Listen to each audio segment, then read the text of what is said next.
What is going on, Kyle? We are back for UFC Vegas 45 this week. We have a pretty good card this week, and we had an absolutely amazing card last weekend.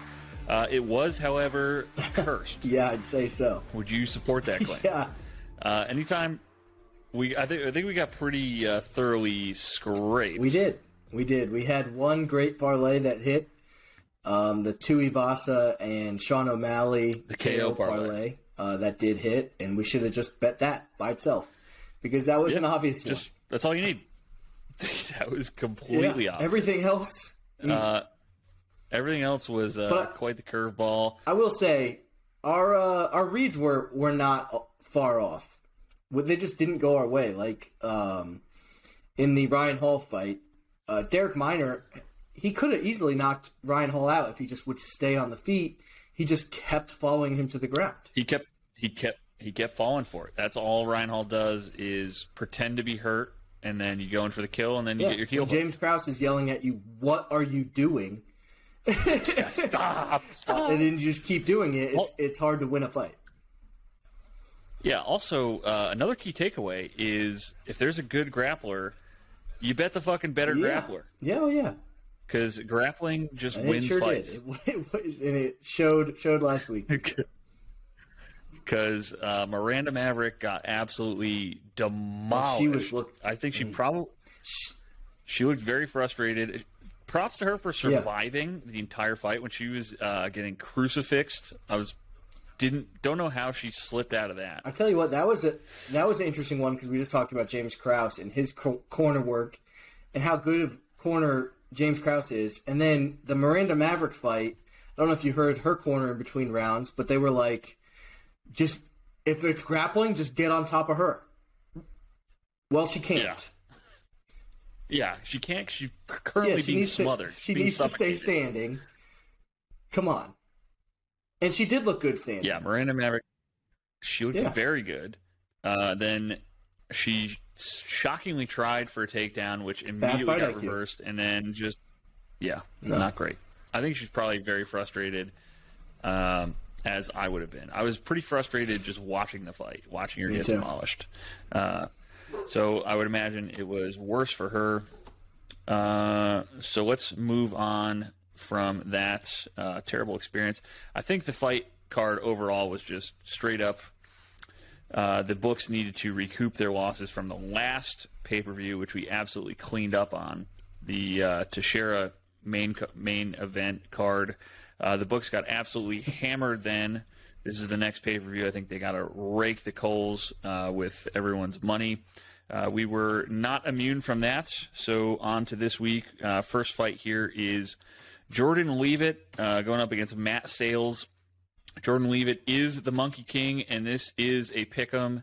And Jordan Leavitt is 8,200 on DraftKings, and Matt Sales 8K. What do you think here, Kyle? I like the Monkey King. Yeah, this is a close fight. Both guys don't have the most UFC experience. Both only have one UFC win. Jordan Leavitt is a grappler. He's long. He's awkward. He knocked the fuck out of Matt Weidman. And Matt Sales, he wins most of his fights by finish as well, so the underprop might be the way to go in this fight. And I do lean Jordan Leavitt to out-grapple Matt Sales. I think that's the weakness of Sales anyways. Leavitt wins this one. Take the better grappler. Yeah, exactly. All right, moving on. Don'Tale Mayes, Lord Kong. Don'Tale Lord Kong Mayes going up against Josh Parisian. These guys are two cans. Low-level heavyweight fight.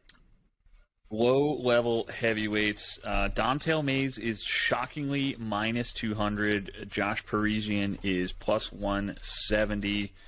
And Parisian is 7,600 on DraftKings. Mayes is 8,600. I'm leaning dog here. Me too, and this is another one. They both only have one UFC win, and in this one, it's over the same guy in Roque.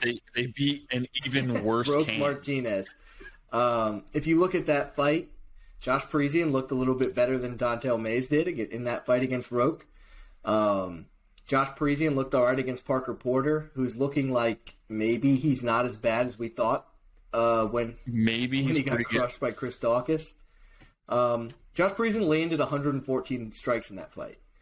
Dontel Mays is not capable of throwing that many punches. He's just not. No, his heart will explode. So I'm going with Josh Parisian, and he'll be the faster fighter, and I think that'll be the difference. And he'll have the better gas tank. Yeah, he definitely can't have a worse gas tank than Dontel Mays. That's that much we know. One of these guys has to win. The value is on Josh Parisian. All right, moving on. We have a late substitution. Raquel Pennington is now facing Macy Chiasson on short notice. Raquel Pennington is -200. Macy Chiasson is plus 170.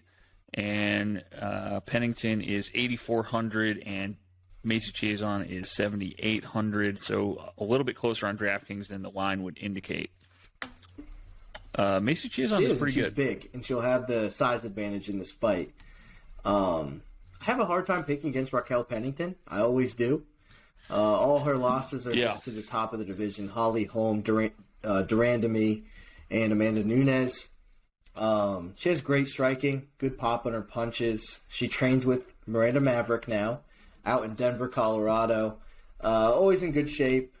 And Macy Chiasson likes to bully her opponents. That's how she wins. She's not necessarily a takedown artist, only landing 2 takedowns in her UFC career, and she's had 6 fights, I think. But she likes to bully you against the cage, and that's where she does her work. I don't think that works against somebody like Rocky, who has good footwork and good boxing. I think Raquel Pennington wins, and I really like the over. It's probably not going to be a great line, but this is going to decision. 100%. 100%. I don't think either of them gets finished here. I could see Macy Chiasson just throwing a lot of knees to the backs of the hamstrings of Raquel Pennington up against the cage and just drawing this fight out into the most unwatchable thing in the world. All right, moving on. We got Charles Jourdain at -200. A lot of -200 fighters on this card here, going up against Andre Ewell. Plus 170 on DraftKings. Jourdain is 8,900 and Ewell is 7,300. What do you think here, Kyle? This is an interesting one because Andre Ewell is moving up in weight. I saw an interview with Ewell talking about the move. He was cutting a lot of weight.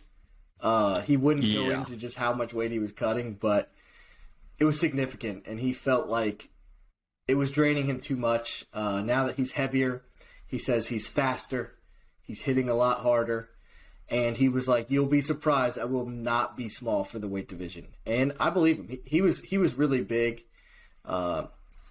He was huge for 135. I don't know. Like, he must have just almost died every fight. And he's got great striking. He's got long arms. I think he's kind of someone who's been underrated a little bit throughout his career. He's not the best DraftKings fighter. But you know what? Charles Jourdain does not have the best chin. He gets rocked in fights. He lost his last one to Julian Erosa. I think we called that. Julian Erosa was a pretty good underdog in that one. And I'm going to take the dog again in Andre Ewell. I think the move up in weight is going to be great for him. And whereas we saw, it looked like he would crack opponents at 135, and it didn't do much. I think we're going to see a lot more power out of Ewell at 145. I think he's going to drop Charles Jourdain. Yeah, and I mean, he looks like he probably walks around at least 175. Yeah. So only having to cut 30 pounds versus 40. I mean, maybe he's like 168, but he's pretty shredded and he's fucking jacked, and his arms are like 14 feet long. Charles Jourdain lost to Andre Fili, and Fili has a pretty similar style to Ewell. So I see it going similar to that fight. This probably goes over. Whatever the KO prop for Ewell is, it's probably going to be over 10-1, and if it is over 10-1, I might sprinkle it. Might take a little shot. A little on there. Yeah. All right, and I think the next one is also a late substitution here. We got Ciara Eubanks at minus 180 going up against Melissa Gatto at plus 155. Am I right about that, Kyle? Did they just switch Melissa that out? Gatto is taking this fight on short notice. But month notice. It's not completely short. Yeah. And Ciara Eubanks is 8,700, and Gatto is 7,500. I'm kind of leaning the dog here again. Oh yeah, I like Melissa Gatto a lot. It's funny because we've been on this show, especially we've been high on Ciara Eubanks. She's another one similar to Andre Ewell, criminally underrated. She's pretty good fighter, and she showed it in her last fight where she got another late replacement in Reed. And she dispatched her quick KO round 1. Yep. But Melissa Gatto is a beast. She crushed Victoria Leonardo. That was her first fight in 3 years, and she looked way improved. She has 2 draws. She's 7-0-2, and she took 3 years off. Usually, you don't like that. You lose a couple of steps. But it looked like she really put the time in the gym. She's no longer just a grappler. She's got striking. Her one problem is takedown defense, and I could see Eubanks winning a boring decision. But Melissa Gatto is so active off her back. I think we'll probably see women's armbar from guard out of Melissa Gatto. Love the armbar. And Ciara Eubanks is the perfect opponent for that. I'm pretty sure she's been caught one before. Her arms are very barable. Very pliable arms. Yeah. Actually, looking, she hasn't, but she's the type. She's the type. Just looking at her, she looks like she's not too concerned about it, and she's the prime candidate for getting absolutely completely caught up, trapped in the armbar. So I'm liking the dogs. Guard. Dogs are barking. Nightmare. Dogs, I think, are going to bark. Not really liking this next dog, though, in the next fight. Here we have another low-level men's heavyweight fight in Justin Tafa at minus 340 somehow at 4-3 going up against Harry Hunsucker. On DraftKings, Tafa is 9,400 and Hunsucker is 6,800.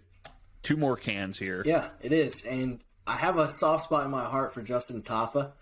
He is responsible for the biggest, I think, betting win in my career.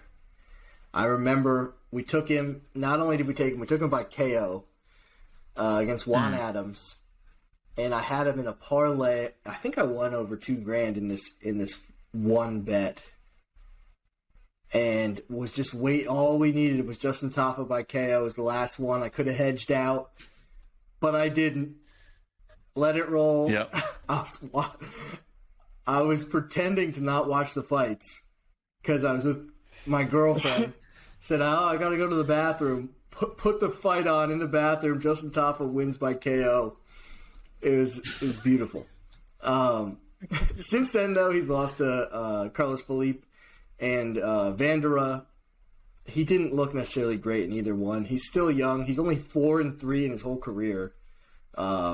He's facing Harry Hunsucker, who's never been out of the first round ever. All his wins are first round. All his losses are first round. And to be clear, Hunsucker does not have any wins in the UFC. No, his one fight was against Tuivasa, who you're getting KO'd. You were getting KO'd if you're fighting Tuivasa and you're Harry Hunsucker. Yeah, but I think it'll be a trend. The Samoans take out Harry Hunsucker. Justin Tafa. I do. Justin Tafa knocks Hunsucker out and gets another UFC fight. Yeah. And again, I don't think he's all that bad. His loss to Vandera was before Vandera got absolutely demolished by fucking Romanov, and Vandera may never be the same again. And Vandera looked pretty good against Justin Tafa there, so not as big a knock against him as as it is now. You know, at the time it was not looking good, but again, Van der Rijs is a complete vegetable now. But yeah. And yeah, I think he fucking knocks out Harry Hunsucker. He hits really hard. Fight. Harry Hunsucker likes to get in fucking brawls. He's going to get knocked out. Yes. This should be a good one to watch. Maybe under prop might be the play. Yeah. All right, moving on. We have Ronnie Barcelos minus 310 going up against. This is another weight replacement. No, you're right. Am I wrong? Victor Henry. Victor Henry. A lot of weight replacements here. Victor Henry is plus 250, and on DraftKings, he is 6,900. Barcelos is 9,300. What do you think here? Tough one to call because Ronnie Barcelos had some good wins. He beat Said Nurmagomedov. He razor-thin fight against Timur Valiev. He's beaten Chris Gutierrez. He's in a lot of close fights. He's good everywhere, well-rounded fighter. He's one of those guys that's, to me, that seems older than he is. He's only 34, same age as Victor Henry, actually. But Henry's no joke. He's kind of got a good style. He's got some power, likes to bounce around. He'll roll for ankle locks, got great submissions. Fights mean. He trains under Josh Barnett, same gym as Josh Barnett. Josh Barnett just teaches guys little dirty tricks that make it miserable to be in the ring with you. Like constantly covering your mouth with your hand. Little pinches. Just boxing Josh ears. Barnett, Josh Barnett's feet. thing was constant pain. And right. Hearing Daniel Cormier talk about that is pretty interesting. But I'm sure he's taught that to Victor Henry. Henry has fought for a long time in a lot of different organizations, so he's new to the UFC, but he's not new to MMA. This is a really close fight. I probably won't bet it. I think that's a very good idea. All right, moving on. We have Gerald Meerschaert at minus 230 somehow going up against Dustin Stoltz, who's at plus 190 on DraftKings. Meerschaert is again somehow 9,000, and Stoltz is 7,200. I don't think Meerschaert's that good. He's not. He beat Makhmed Murdov, and nobody saw that coming. People forget. They just see the W. People forget he got murdered in the first round by Murdov. He gassed. And Dustin Stoltz has fought two tough dudes. He's fought Kyle Dawkins and Rodolfo Vieira. He's lost to both of them, but he didn't look like he didn't belong. He's got a really good right hand, and guess what? Khamzat knocked Meerschaert out with right hand. Yeah, right hand. And I was just going to say, who looked like they didn't belong in the octagon was Gerald Meerschaert against Khamzat Chimaev. He looked very scared. Yeah, he did.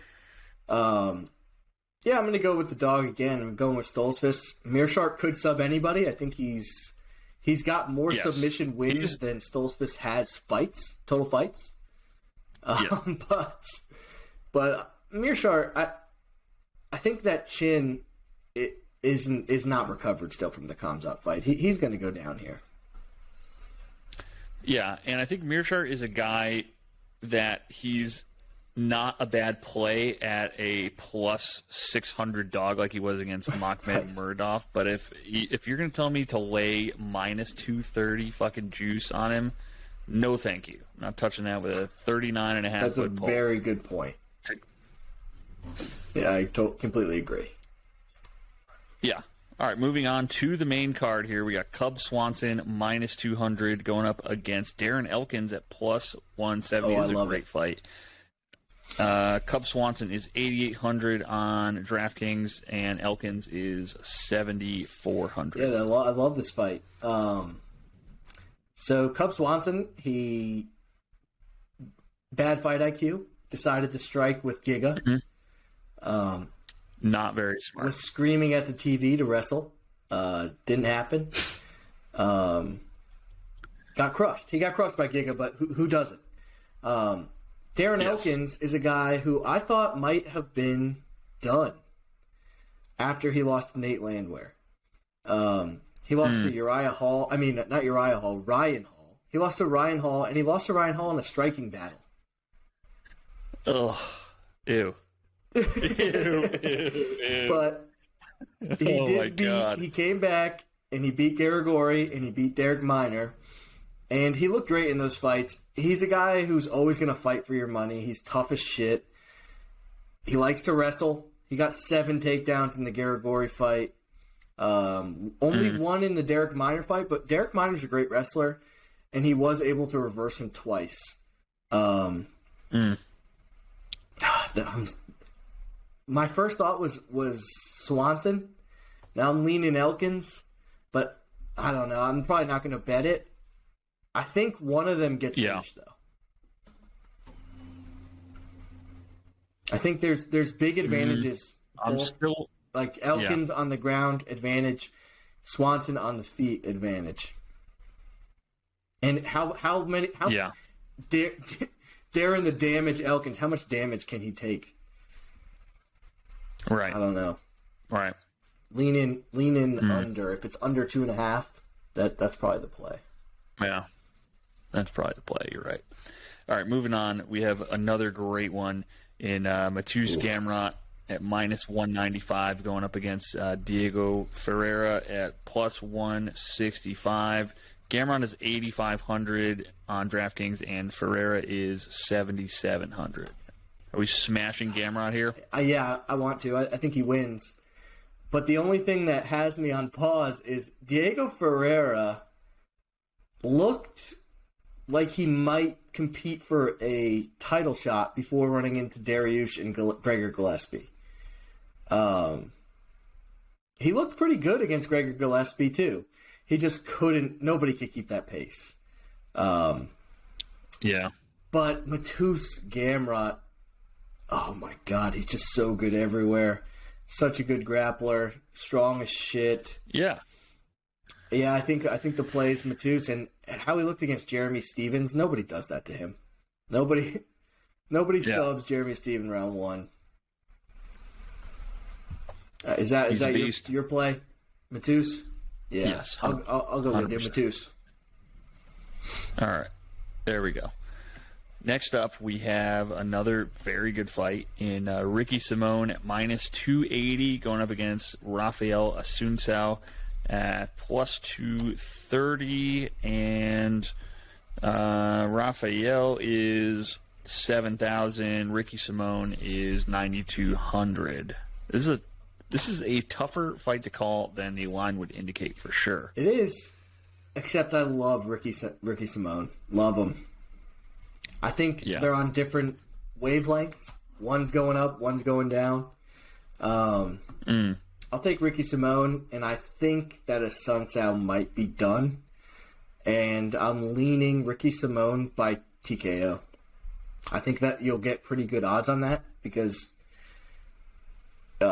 people will probably think sub over TKO, but I'm thinking he TKOs Assuncao. Huh. Raphael just hasn't looked. Excellent. He hasn't looked the same. And it is good opponents though. Shaman Moraes, Sandhagen, and Garibaldi. I mean, those are his losses. So, and then before that, he beat Rob Font. I mean, you're right. Maybe it is close. He's only ever fought top comp. TJ Dillashaw, Sterling. Yeah. Don't get me wrong. I do think he loses. Ricky Simone is just hard to bet against. Like you said, grapplers. Yeah. Ricky Simone's like the ultimate grappler. Grapplers, baby. I mean, look at how many takedowns he got. Brian Keller, he took him down 6 times. Before that, he had 7 takedowns, 6 takedowns. He lost against Uriah Faber by flash knockout, so he didn't get any, but before that, 4-7-2. I mean, he's takedown machine. It's hard to lose a fight if you take a guy down 7 times. Hard. All right, moving on. We have another pretty good women's MMA fight in Amanda Lemos, who is an absolute monster, going up against Angela Hill at plus 280. Amanda Lemos is minus 360. And let me see here. Lemos is 9,500. Angela Hill is 6,700. Angela Hill, fun fact, her grandparents were abducted by aliens. that's a real story. Hell? Yeah. I remember hearing about it on the Jerry podcast. Angela Hill, grandparents, Betty and Barney Hill, got fucking abducted by actual aliens. Very interesting. I think she gets her ass kicked on Saturday. I do too. Eileen Lemos. It's probably a little closer than odds dictate, just because Angela Hill's been around forever. Tends to be in close fights. She doesn't really get crushed by anybody. Yeah. Listening to James Krause on the Florian Anik podcast, James Krause does not like Angela Hill. They have some kind of beef. He would not go into it, but he was like, I don't like her as a person. But yeah, Amanda Lemos has just looked so good. Yes. Can't see her losing. Going with Lemos probably by finish, that just because she's been finishing everybody. Yeah. All right. We have another fantastic fight coming up in Stephen Wonderboy Thompson, minus 230 against Balal Muhammad, plus 190. Wonderboy is 9,100. Balal is 7,100. Smash Wonderboy. Feel the exact way, and I don't think this line is too big. There's value there. Minus 230 on Wonderboy. He's going to win this fight. Wonderboy doesn't lose stand-up fights. Balal Muhammad, I don't think, has the takedowns to get Wonderboy to the ground. Wonderboy just signed a 6-fight UFC deal. That's fantastic. Smash spot here. I agree. Yeah, and his last loss, Wonderboy's last loss, was to Gilbert Burns. In a frustrating fight. Again, yeah. What do? You got taken down pretty much whenever Gilbert Burns wanted. Yeah, it was frustrating. And hearing Stephen Wonderboy Thompson talk about that fight was pretty hilarious. He said he got blasted by his dad in the back room, just saying, like, what the fuck? Why'd you let him take you down? You should have done more. Yeah. And right. Yeah, should have. Right. So, who does the UFC match him up with? Another stand-up guy. And Balal, he doesn't have the power either. How else did Stephen Thompson lose? He was beating the shit out of Anthony Pettis, and he got flash KO'd. Balal does not have that kind of power, so not worried about that. No, not at all. All right, moving on to the main event. This one is also pretty tough, but we got Chris Daukaus going up against Derrick Lewis. Daukaus is a slight favorite here, minus 140. Lewis is plus 120, and Lewis is 7,900, and Daukaus is 8,300. This one is... See, Daukaus is very aggressive, and I don't know if he's going to be... I don't know if he can afford to be hyper-aggressive against Derrick Lewis. Yeah, you're right. The way he has won fights is just by bullying guys. It bulldozes people. And can you bulldoze Derrick Lewis? Beast. I don't know. One thing I did like in leading up to this fight, I was watching an interview with Chris Daukaus, and he said they asked him about the power of Derrick Lewis and how that might affect this fight, and he said, hopefully it doesn't. He said, I'm not trying to test the power of Derrick Lewis. He said, I'm not trying to get hit by him. Right. I liked hearing that. He is also way faster. His hand speed's ridiculous. And I like that he knows, hey, I shouldn't get into a one-for-one punch with Derrick Lewis. It's not smart. Right. Right. Definitely not. It only takes one from Derrick Lewis. We've seen him being beat badly. Alexander Volkov beat the shit out of Derrick Lewis and got knocked out in the final seconds of the fight. Right. He knocked the shit out of... He was losing to Curtis Blades. Has no business losing to Derrick Lewis. Curtis Blades should not lose that fight. He got knocked the fuck out. Right. Derrick Lewis truly has one-punch KO power. Right. Can end your night at any time. He also has the fuck you, get off me, I'm getting up takedown defense and get up game. He just somehow gets up. Those are my favorite YouTube videos. It's like, all right, well, fuck you, getting up. He's very athletic. I'm tired of you being on top. Pretty sure he had a scholarship to play football back in the day, and he got arrested. Kind of ruined that. But you can tell he's that kind of athlete. He's very explosive. He's just super explosive. But I do like the hand speed of Daukaus, and I think Daukaus is like this new wave of heavyweight that's just better everywhere than these guys have been. Right.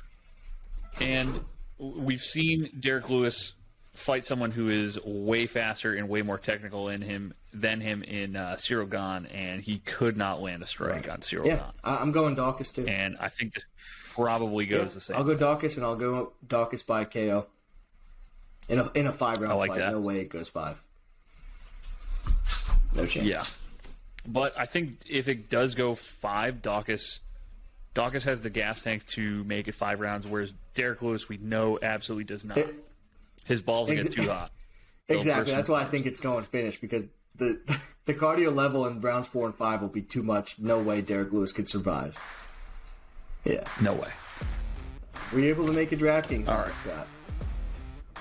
I sure was. Let's hear it. All right, so going in order from most to least expensive, I have Ricky Simon at 9,200. Then we go down to Mateusz Gamrot at 85. Chris Daukaus at 83. I also have Raquel Pennington at 84. Jordan Leavitt at 82, and Dustin Stoltz at 7,200. I like it. What does that leave you on the table? Anything? 200. Like I went with Tafa at 9,400, followed by Ricky Simon, 92. Yeah. Followed by Chris Daukaus. Then I went some dogs. I went with Gallo, Andre Ewell, Stoltz to leave 1,100 on the table. Got 2 guys over 9K and still left 1,100. That's impressive. But let's win some money back this week. We need it. Yes, please. Yes, please. All right. I'll see you later, buddy.